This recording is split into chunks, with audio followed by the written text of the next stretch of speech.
Welcome friends. আজকে আমরা distinguishing mark নিয়ে একটু আলোচনা করব।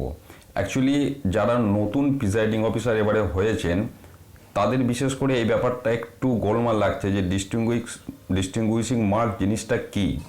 পাশাপাশি যারা পুরনো প্রিসাইডিং অফিসার তাদের জন্যও এই ভিডিওটা প্রয়োজন, কারণ আপনার বুথের জন্য যে ডিস্টিংগুইশিং মার্কটা দেয়া হয়েছে সেটাও কিন্তু আপনাকে যাচাই করতে হবে যে সেটা আপনার বুথের জন্যই অ্যালোটেড কিনা।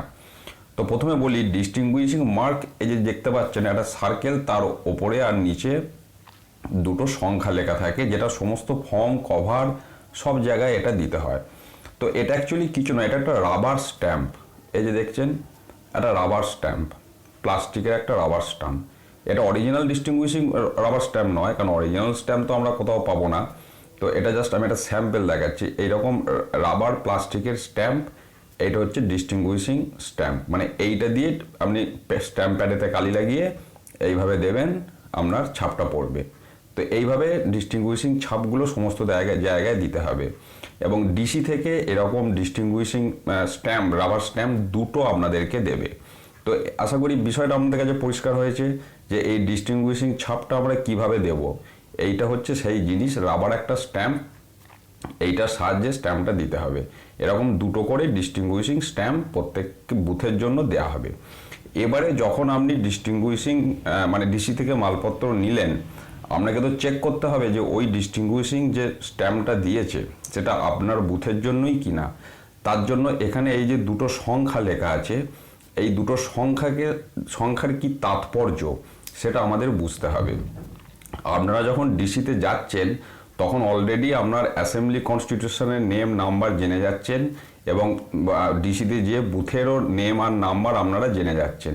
এবার আমি এখানে সমস্ত ফর্মে অ্যাসেম্বলি কনস্টিটিউয়েন্সি 277 দুর্গাপুর পশ্চিম আর polling station number name 123 Pimla FP school room number 2 ব্যবহার করেছি। এবার এই অ্যাসেম্বলিটা হচ্ছে আপনার যেখানে বুথে ডিউটি পড়েছে সেইটা যে বিধানসভা ক্ষেত্রের মধ্যে অন্তর্গত, সেটা ধরুন 277 দুর্গাপুর পশ্চিম।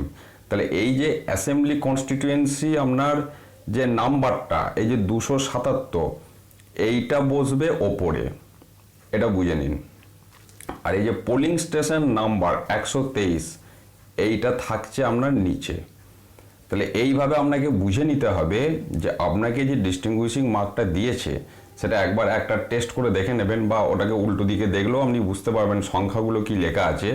তো এই ডিস্টিংগুইশিং মার্কের এই সংখ্যাগুলো কিন্তু এইভাবে ফরমেশন হয়, অর্থাৎ আপনার অ্যাসেম্বলি কনস্টিটিউশন আপনার মানে আপনার বুথের যেখানে আপনার ডিউটি পড়েছে, এবং সেটা আপনার অ্যাপয়েন্টমেন্ট লেটারও লেখা থাকবে যে কোন অ্যাসেম্বলি কনস্টিটিউশনের আন্ডারে আপনার ডিউটি পড়েছে। আর ডিসিতে গিয়ে বুথের নাম আর নাম্বারটা জেনে যাচ্ছেন। তাহলে এই 277/123 এইটা হবে আপনার ডিস্টিংগুইশিং মার্ক। তো এইটা আপনি স্যাম্পেলটা কিন্তু চেক করে নেবেন যে আপনাকে দুটো স্ট্যাম্প দেবে, যে আসলেই সেই স্ট্যাম্প দুটো আপনার বুথের জন্যই অ্যালোটেড কিনা। তো এইটাই ছিল ডিস্টিংগুইশিং ছাপ। এবং যে ওই রাবার স্ট্যাম্পটা যে ধরনের মোটামুটি দেখতে, অরিজিনালটা তো দেখাতে পারবো না, কখনোই সম্ভব নয়। তো মোটামুটি আমি যেটা একটা স্যাম্পেল দেখালাম ওই ধরনেরই ডিস্টিংগুইশিং স্ট্যাম্পটা দেখতে হয়। আর এটার কিভাবে যাচাই করবেন তার পদ্ধতি আমি বললাম। এরপরেও যদি এই নিয়ে কোনো প্রশ্ন থাকে আপনারা প্রশ্ন করুন, আমি তার যথাসাধ্য উত্তর দেওয়ার চেষ্টা করব। ধন্যবাদ।